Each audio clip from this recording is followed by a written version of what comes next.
electroNic is back! And, what do we know about it? Well, yeah, that's the way that I decided to open things up. Hello everyone, welcome back to SkinClub. My name is Ted, and we are here to talk about a really interesting topic. In today's video, we're gonna be talking about electroNic reuniting with Simple on BC.Game. I'm really sorry for opening things up like it was a TikTok video, but hey, you know what? At least I probably surprised you. At least I scared you a little bit by screaming like that. This is the I guess part of me that I can never turn down, and that's being a caster. But yeah, we're here to talk about electroNic. We're here to talk about his first ever international project, and we're here to look at some details, some things from his first couple of games as a BC.Game player to try and make up our mind exactly what type of a player they would want electroNic to be on that lineup, and can we expect an improvement in performance. So without further ado, let's get right into it. Okay, so for those of you that don't know, I don't know who wouldn't know, but we're talking about the same electroNic that was part of that Navi team in 2021 in the Stockholm Major, the PGO Stockholm Major, that won the event. He was part of one of the most dominant teams in maybe the history of Counter-Strike, even though that 2021 Navi didn't stay together for long enough to fulfill its full potential because of that entire situation with Boomage. But we're talking about a guy that used to be one of the best players in the world, and I'm not over-exaggerated, not even to say used to be considered as one of the, no, he was one of the best players in the world, right? You can clearly see it in the HOTV top 20s that he was getting between 2018 and 2021. 4 consecutive years, all 4 of those years in top 7 of the world. electroNic was one of the best riflers out there. And that is why this transfer is still interesting, right? Because he follows a really clear path. Well, a pretty similar path, actually, to what Simple was following, with the big difference that Simple did take his time off, and that's why he has to prove himself. With electroNic is the fact that he didn't take time off, but just the way things didn't work out on Virtus Pro, and maybe a little bit before that on Cloud9, make a lot of people feel like he needs to prove himself again. But in that sense, we're talking about 2 players that won a major in 2021 and just 4 years later need to prove themselves in an international team. Now, the big difference between what Simple went through and what electroNic is going through is the fact that Simple had some international experience from his time on Liquid back in 2016 prior to joining BC.Game, and obviously he played on FaZe, he played a little bit with the Falcons, so the transition for him should be a little bit easier. The interesting thing about electroNic is that, in fact, throughout his entire career, and this is 10 years of professional Counter-Strike starting from CSGO with Aces, he's never played on an international team. It's always been a Russian-speaking team through Aces, Evolution, Rebels, Empire, then going later on into towards flip side, where he started to make a bit more of a name for himself, Navi, Cloud9, and obviously Virtus Pro, where he was the in-game leader for a good amount of time as well. But we all know how this one worked out. And electroNic as the IGL is the first significant difference that comes to mind when you look at him on BC.Game, considering he's not the in-game leader anymore, right? So that is one of the big changes in comparison to Virtus Pro. And I feel like after VP, there was a sour taste in the mouths of a lot of people. You would look at electroNic gameplay and you would say, well, he's a little bit stagnant. It doesn't quite feel like he can hit the same way that he could back in the days. It doesn't feel like his aim is as good. Doesn't feel like he's just sharp as he was. And I feel like that's the best way to describe it. He just didn't feel sharp. He didn't feel as sharp as a top 10 rifler should be. Just looked like an ordinary mediocre player, which we know that electroNic isn't, right? But maybe now he is. That's what we're trying to figure out here. And those are the things that we're going to be asking ourselves throughout the next couple of weeks, if not months, to follow us. He's now a BC.Game player. electroNic's time on Virtus Pro was not perfect. electroNic's time on Virtus Pro averaged a 0.99 rating, and that was the first time in his entire career where no matter how long he spent on a team, he's averaging below a 1 rating. This is his lowest ever for a single organization, and I don't think it's an understatement to say it is the worst we've ever seen electroNic play with that Virtus Pro lineup. Now, not all of that could be just I guess, faulted towards him.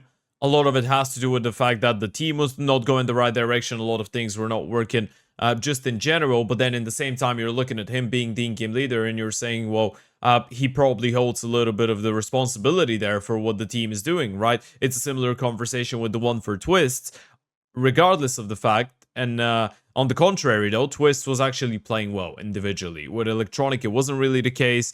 Obviously, he's not that type of a player, and he wasn't put in all the star positions that Twist was when he was on Liquid, but you're still expecting a little bit more out of a player like electroNic. So now he's gone to BC.Game, and suddenly we're expecting some of those numbers to change. Now, those are the statistics for the last 6 months, and as you can see, you're looking at the overview. electroNic is one of the lowest rated players of this team, but the thing is, he's not the lowest rated by a margin, right? You're looking at electroNic being on a 0.98, Icy's on a 0.99, Perfecto's on a 0.97. Toro, we can't really use that because he's just been there for 20 maps, and some of them not even with electroNic. And then you've got Fame and Flit on 1.04 and 1.08. So the one main, I guess, judgment that we can make based of all of those numbers, if we had to make one, is the fact that Virtus.pro as a team was just not great.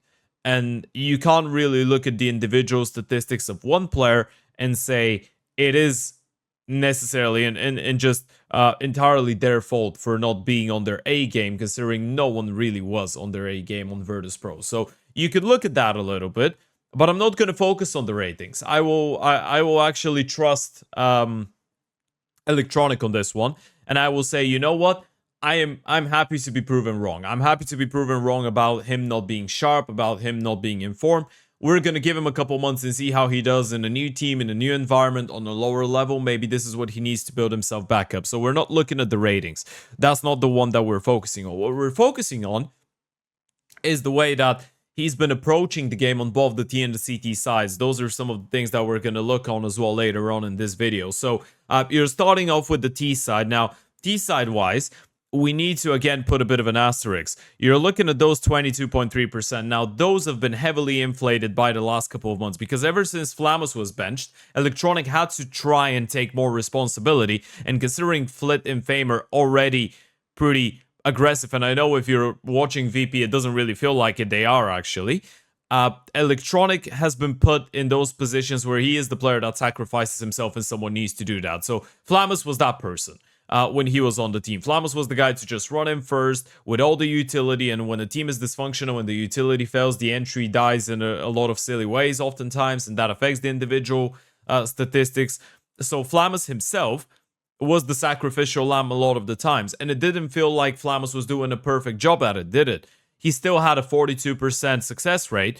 electroNic had a 33.6. And I know you're looking at those numbers, you're saying there is a massive difference. Obviously there is, because Flame and Flit were also getting the opportunity to be a little bit more aggressive after the fact. But all in all, when you're looking at it, electroNic was the one that they were sending in first a lot of the times, but it was kind of like he was the soldier of the team. So sometimes he would throw utility, sometimes he would go first. It would always be different, but in the end of the day, electroNic was allowed to be a little bit more aggressive on those T sides, or at least he had to be a little bit more aggressive on those T sides. And I'm not really sure this is what he really wants to be doing as of right now. I'm not really sure if he really wants to be the guy going in first with the utility, or he wants to play in the mid round a little bit more. Then you're looking at the CT sides, and I feel like it's pretty easy to comprehend and digest. Even if you don't have a list of the positions of what players are playing on what maps. Flit, Fame, getting the good rolls on the CT side, getting rotation spots, getting aggressive spots. They get to have a lot of the fun. Same with Icy, but he's the Oper, and he's actually quite passive for an Oper on the CT side. And then electroNic, alongside obviously Perfecto, and alongside Flamus before that, was taking care of a lot of the anchor spots. Now, this is one thing that I think he's always going to be good at, as long as he's sharp. I feel like he's a pretty smart player. He's very intelligent. So electroNic is that type of an aimer that you can put in an anchor spot. Maybe not a small bomb side, maybe a big bomb side anchor, but it depends on the map, right? Maybe on a map like Enshin, you'd want him to be in towards B, but he's in general a pretty versatile rifler, so you can put him in positions where, let's say, the anchor gets a little bit more action. That's why I mentioned Ancient on B side. You can put him, I don't know, on Overpass where you just know that you can always put your money on him to be reliable and do well by himself and get a couple of kills. Sometimes he can be aggressive and help the short players. Sometimes he can hold on to monster by himself. He can play on retakes. And this is something that we actually saw in one of the Overpass games that they've played already. So I think in general, the style of electroNic as a rifler, he is pretty versatile. And he's done a lot of different things over the course of his career. And judging by the few maps that he's played so far for BC.Game, he actually hasn't been doing that bad. He's been their highest rated player over those 6 maps. That was a qualifier for a LAN event in India, the Sky Esports Chennai LAN. He was their highest rated player. Then you're looking at the T side, and again, as we said, it's pretty standard, and I feel like this is where he's going to be a little bit more comfortable. You have a dedicated entry player like Andu, what Flamus was pretty much for Virtus Pro, and now electroNic gets to be a little bit more lurky. He gets to work his way around the map, he gets to be an aggressive lurk at times, he gets to be a passive lurk at times. Sometimes on specially designed plays, he might go in first or he might go in with the pack, but more often than not, they're going to give him a lot of freedom to operate himself. And then you're looking at the CT sides.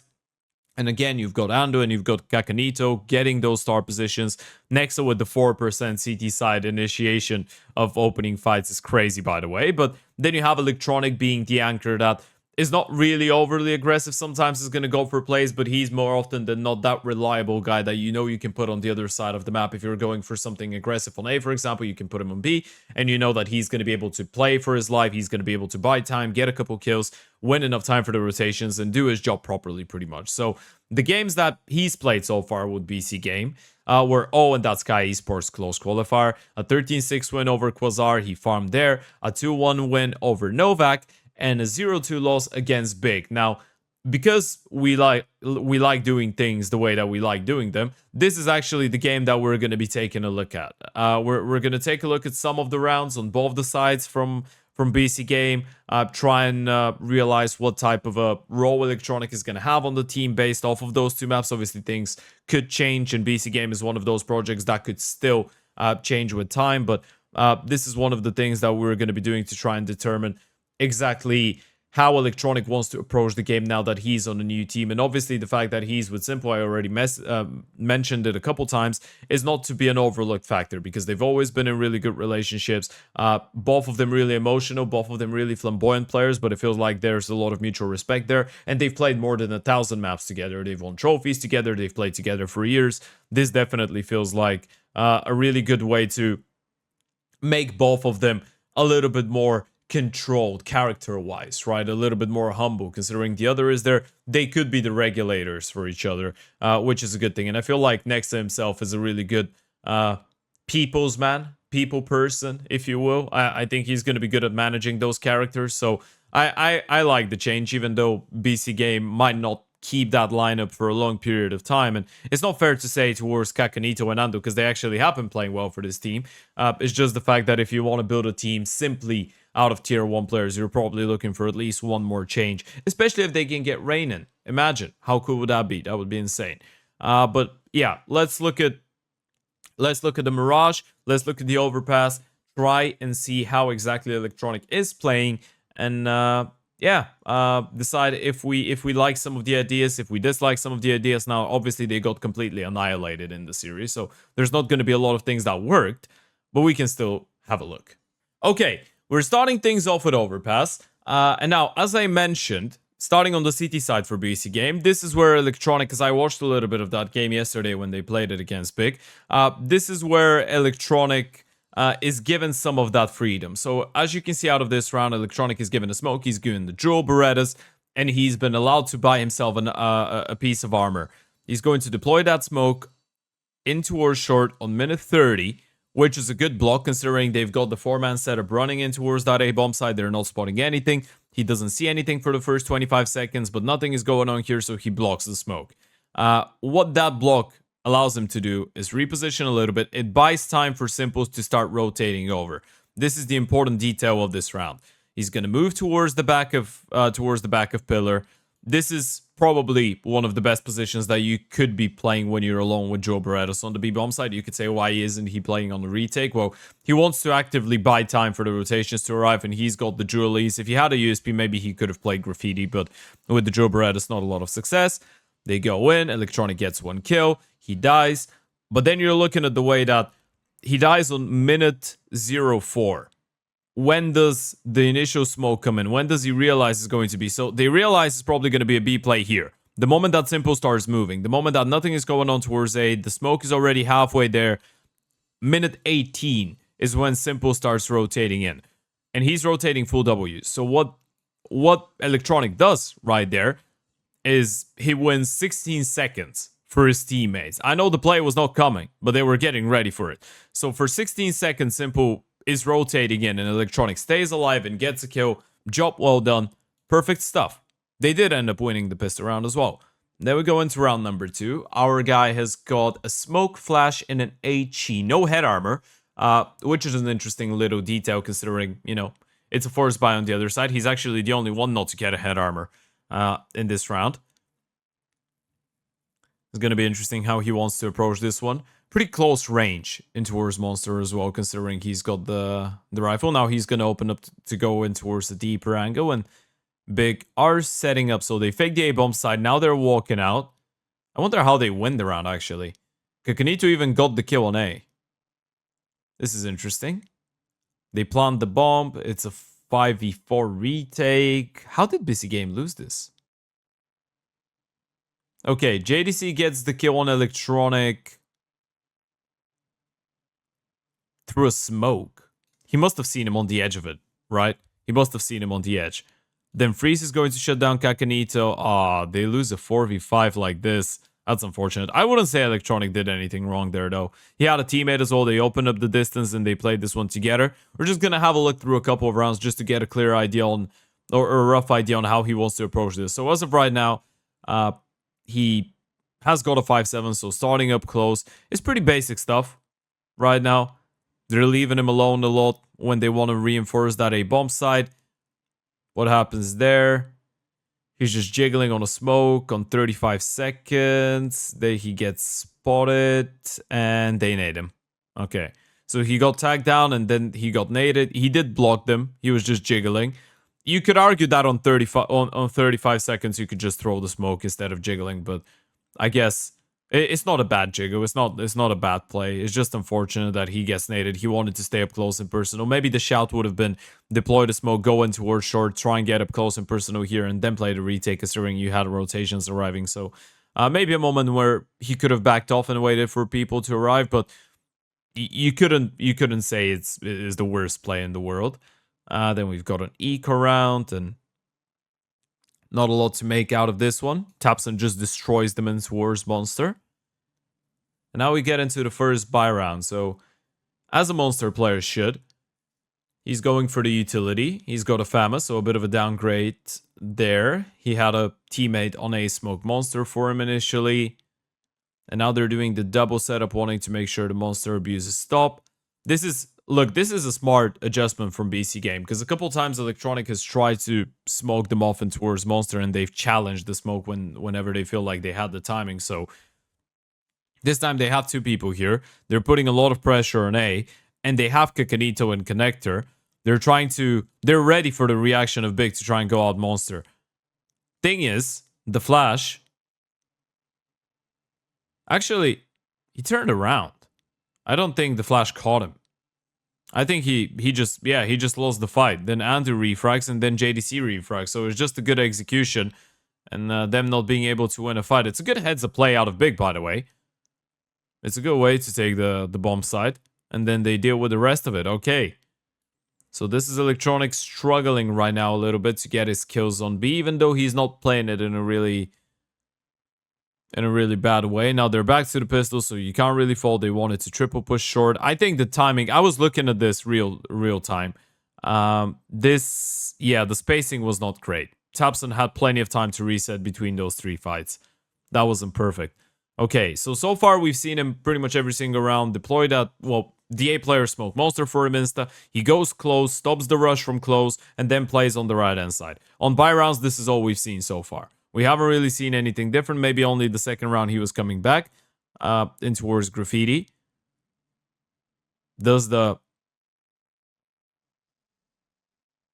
he breaks the smoke. Nade it. Throws his smoke on minute 15. And this is, again, an early block because Simpo is in long and he doesn't see anything. He's going to see them now, but as of right now, I feel like with them not seeing anything short, they might have thought it could have been another monster pop or something, although they know about this smoke. And they should know about connector as well. Simple dies. electroNic is just wandering around, not really moving too much. Now the utility comes in. He's going to try and rotate, but it's a safe. Okay, not a lot to be done there. He didn't hold on to the rifle in the end, so now he's back to a pistol. And again, they're pretty much playing the pistol round. Pretty similar setup. Only that this time, he's got the bonus smoke to block them. And it works out in a way that Big walk into the stack, but they just don't get the kills. And electroNic will get 1 kill there, but not too much more. Okay. Now we go into the final CT round. Let's see. There's something creative going on here. So they insta-break the monster smoke. Kakanito starting connector. Nexa, I think, broke door. And Andu's going to push in. Kakanito was really invested into that fight, but he actually decides to fall back. And then Andu gets a kill. I thought there was a flash. There was no flash. Andu gets a kill. Simple gets refragged. electroNic just playing from the barrels. Just making sure he stays alive. Is he going to be aware of the timing? Okay. Do they turn around? That's the big question here. Because electroNic is doing his job. He's blocking B. He's throwing all of his utos. Smoking. Repositioning towards short. He wants to make sure he stay alive.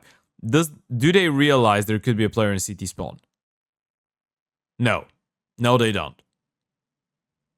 Then he's paused the smoke. He's actually going to deny the bomb plant, which is a good play. I'm surprised they actually planted. This is a... Yeah, JDC can plant on the other side of the pillar. The moment that they walk out like this, they should have known electroNic is there. I guess he was afraid that he could come in from Monster as well, right behind him on a timing. It's just unfortunate.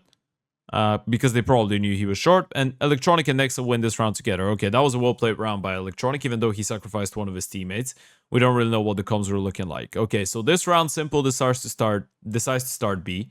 electroNic again is going to start on the right-hand side and towards Monster. That's the one thing. As a Monster player, you're not getting too much action most of the time on Overpass. It's just about the responsibility and about getting the kills when it matters. So then, they have the right idea. They start with 4 people on B. Grix is in connector though. That's really unlucky for Andu. Grix is in connector with Yope. He shuts him down. Simple's flashed off. And look at how good the utility is. They double nade in towards the barrels and in towards water. And then they just walk Monster. They just walk. And look at the flash.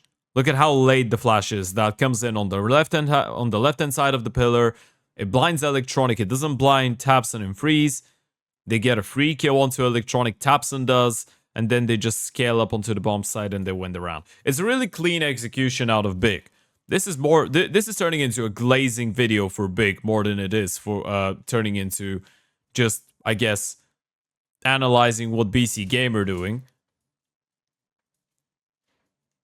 This time electroNic is getting a little bit more proactive. This is what you want to see. He's getting into the play in towards short, pushing in, getting the kill on the freeze, and this is the round that they get. Okay, so all in all, I feel like we probably could have seen a little bit more aggression out of the CT side here. Simple and Sasanito were trying some things every now and then, but more often than not just playing default counterstrike. And look at that again. Double push Monster. electroNic dies, but it doesn't really matter because he gets refragged and they get a whole lot of real estate. And that's because Simple gets a kill here. They get chased away. They hear the steps connector. They feel like they can go for this push. And there's the short smoke as well. So it's good when they're trying to play proactive Counter-Strike. I wonder how they lose this round as well, actually. They walk Monster, kill Kakanito, kill Nexa, just 1v1s. Okay.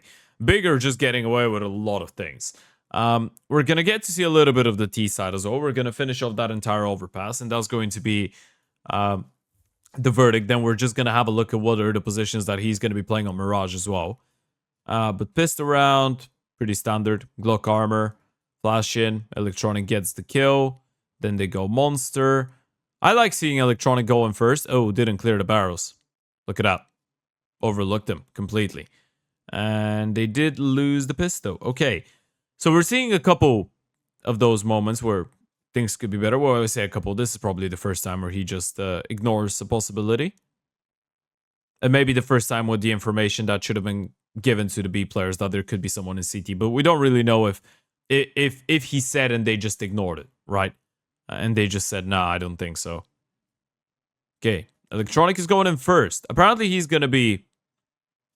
I was going to say he's going to be defaulting B. Might be defaulting short as well. And then you can see, it felt like he was going to go first because he had the spawn, I think, initially. No, he didn't. Andu let him go. He was ready to take the fight in towards short first, but then later on, he's the one to throw in the utility and play the late round. Then they turn around and they take care of him. So, apparently you want electroNic to be able to play in the late rounds, and he's going to be the guy defaulting in towards B most of the time. I know he goes A with everybody else, but this was a force buy they kind of needed to try and switch things up, but he's going to be the guy to default in towards B most of the time. So right now, you're giving him freedom. You want to use him for the late round, so even if it's a B player, it's not a given that he's going to go in first, even though he's the B extremity player. There he goes first. And he goes first on a double entry. That's perfect. First player wasn't even blighted. He just clears him out and wins the fight straight up against Tapson. Then the flash comes in for process. And electroNic is able to get both those kills. This is a massive round out of electroNic. This is... They still lose the round in the post plant. I wonder how, actually. Because electroNic gets the double. Then Grix kills him from heaven. Apparently they didn't know, or they weren't ready. Yeah, the utility was just coming in. So this is a weird moment, because you have a Molotov and a smoke flying. The smoke was flying the moment that electroNic is going down. So you have the Molotov for water and the smoke for heaven. And usually, if you want to turn that angle here and cross, you can wait. Especially when Andu's on the side and he's smoking heaven. So this is electroNic getting a little bit overzealous. But he still gets a double entry, so you can't fault him for that. Then Freeze. Actually, JDC wins the fight on Sasanito, who went in a little bit too quick, considering his teammates have a Molotov here. They can block, so he can wait a little bit more in towards Monster. Didn't need to give them that fight. It's not like they were putting pressure. And that puts pressure on all of those guys, because now the CTs can come from both Monster and Short. They realize Grix is alone. They try to get in towards Waters, but they couldn't really push him. They're stuck in the back of the bomb site. JDC gets the kill on Andu. They just lose the fights, and Simple can't do anything about it. Okay, so what we get out of this overpass, pretty much, is a couple things. First of all, electroNic is going to be the guy to be left to his own devices, especially when it comes down to overpass. It feels like they trust him a lot, and they put a lot of responsibility. It feels like at times the comms are not as clear as these should be about some really little and small details. But all in all, I don't feel like he's not doing his job. It's just there was a couple moments where he dies in a weird way, or there's a weird timing that is being called from Big, but most of the time pretty standard decision making, pretty by the book, I want to say, and just Big dealing with him in a good way. Now we're going to take a quick look at that Mirage game as well, just to find out exactly what he's doing. So what you will notice out of the first couple rounds, the pistol round is pretty standard. We're not going to talk about it. What you will notice about a lot of those rounds is that electroNic again has been given the opportunity to be the extremity player. So he's going to be Palace in round number 2. Then you're looking at the next buy round. He starts in towards B, but again, he's the guy that's the extremity. And they have no 1A right here. So depending on the round on the T side, you're going to see that electroNic again. Sometimes it's going to be going in first. Now they go for a B pop. He's coming in first. Then you go for a force buy. That's not great. And this time he's going to be packed. So there's different ways that they're trying to implement different people. And obviously this is because electroNic's got one of the 2 AKs. So you want to set him up to try and look for a kill. But I feel like they want him to be the star lurker of this team. The star lurker that is going to be given the freedom. He's going to be dropped some of the hero rifles. Sometimes he's going to be going in first on some designated plays, but sometimes you want to use him in the mid-late round. electroNic is playing like a star player on the T side. CT side, anchor, pure anchor. But on the T sides, I feel like he is... Obviously, Overpass is tough to agree with it, but I think Mirage T side out of what I've seen, he is given those opportunities to take the initiative and actually go for a lot of peaks. You can see here, this round I think was a good example. I'm trying to see where Grix is actually. Yeah, he's on ticket. So he gets flashed. There's no utility here on A. Now, I wonder about this. Maybe the smoke from JDC on middle makes them feel like the cities are putting some pressure on mid, and that's why electroNic is trying to search with the flash. That's why they're trying to respond. But they must have known the Opera is here. They must have known the Opera is ticket. Maybe they thought he was blinded. I don't know. But all in all, on the T side, they really are trying to give him some freedom. They're trying to let him work around the map alone, almost like a Rops in a sense, which is a fun way of seeing electroNic play. And I think it actually might suit him. I think it might suit him. It allows him to show that he's got the in-game IQ, right? It allows him to speak a lot as well and give ideas from the other side of the map. And then you can see that in some rounds, he's not going to be on the other side. In some rounds, Kakanito's going to be in towards that palace area. And electroNic's going to be with the pack in towards middle. So there's a lot of funny things happening. And then CT side, you're looking at him and Kakanito, who seem to be a nice duo together. Although it was him and Handu on the B-bomb side of Overpass. Now it's him and Kakanito on A. electroNic is going to be, as we mentioned already, your big bomb side anchor. Which is a fun way of using someone like him, and he gets a couple of good rounds, he gets a couple multi-kills, and then you see him in towards middle, and now next is on B, so, or on A. But those are different ways to play out the rounds, I guess. So, what we are seeing out of this, even though this is probably the worst example of electroNic's play, because obviously they ended up losing the game, they ended up getting completely destroyed by Big, but the main outcomes here, electroNic is going to be a lurky player, he's going to be an anchory player, but there will be some plays where he is giving those hero rifles, where he's given the opportunity to be in the pack, so they're trying to make him a lurk star on this team. And I guess the obvious question here is, can he hold his own individually? Because it feels like the idea is, and again, we're judging based off, what, 2 maps of Counter-Strike, and obviously I watched them and I watched the previous games of BC.Game, so what I can say is that over the 6 maps of CS that they've played, this seems to be the trend. It seems like electroNic doesn't want to be the most aggressive player, but he wants to have the freedom to make aggressive plays whenever he wants, so he is given the opportunity to be an aggressive lurker, which is, in my opinion, a bit of a star on the team.